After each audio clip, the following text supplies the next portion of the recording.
প্রথমেই পুরো থালিটা দেখিয়ে নিচ্ছি আর এবার একে একে সব রেসিপি দেখিয়ে দিচ্ছি। প্রথমে মুগ ডাল হালকা ভেজে যেটুকু দরকার সেটুকু ধুয়ে কড়াইয়ে বসিয়ে দিয়েছি সিদ্ধ হলে আমি দুরকমভাবে ডালটা বানিয়েছি, কারণ ছেলে আম ডাল একদম পছন্দ করে না, অথচ আমার আম ডাল খেতে ভীষণ ইচ্ছে করছিল।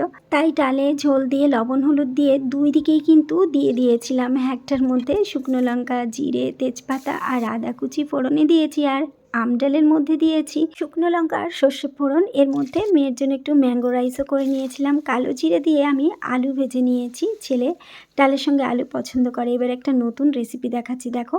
ভিজিয়ে রাখা মুগ ডালের সঙ্গে আদা কুচি, খোসা সমেত লাউ, কাঁচা লঙ্কা আর অল্প আম দিয়ে ভালো করে পেস্ট বানিয়ে নিয়েছি। কড়াইয়ে তেল গরম করে সেই মিশ্রণটা দিয়ে লবণ হলুদ দিয়ে ভালো করে নেড়ে চেড়ে নিয়েছি। এর মধ্যে কিন্তু আমার আলু ভাজাটা হয়ে গিয়েছিল, তুলে নিলাম।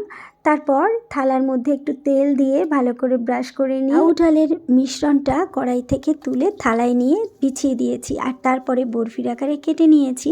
তেল গরম করে সেগুলো ভেজেও নিলাম। আবার কিছুটা লাউ, টমেটো, কাঁচা লঙ্কা, আদা পেস্ট করে নিয়েছি গ্রেভির জন্য। তেলে গোটা গরম মশলা আর জিরে ফোড়ন দিয়ে মশলাটা দিয়ে দিয়েছি। পরিমাণ মতো লবণ, হলুদ, জিরের গুঁড়ো, ধনের গুঁড়ো আর কাশ্মীরি রেড চিলি পাউডার দিয়ে নাড়াচাড়া করে কষিয়ে পরিমাণ মতো ঝোল দিয়ে দিয়েছিলাম 1 চা চামচ মতো ছাতু। ভেজে রাখা বরফিগুলো দিয়ে ফুটিয়ে নামিয়ে নিয়েছি। একদম নরম সাথে ভরপুর এই লাউ মুগের ইউনিক নিরামিষ পদটি কিন্তু তৈরি হয়ে গিয়েছে। সাধারণ ঘরোয়া রান্না, কিন্তু ভালোবাসা থাকলে এই সাধারণও হয়ে ওঠে অসাধারণ।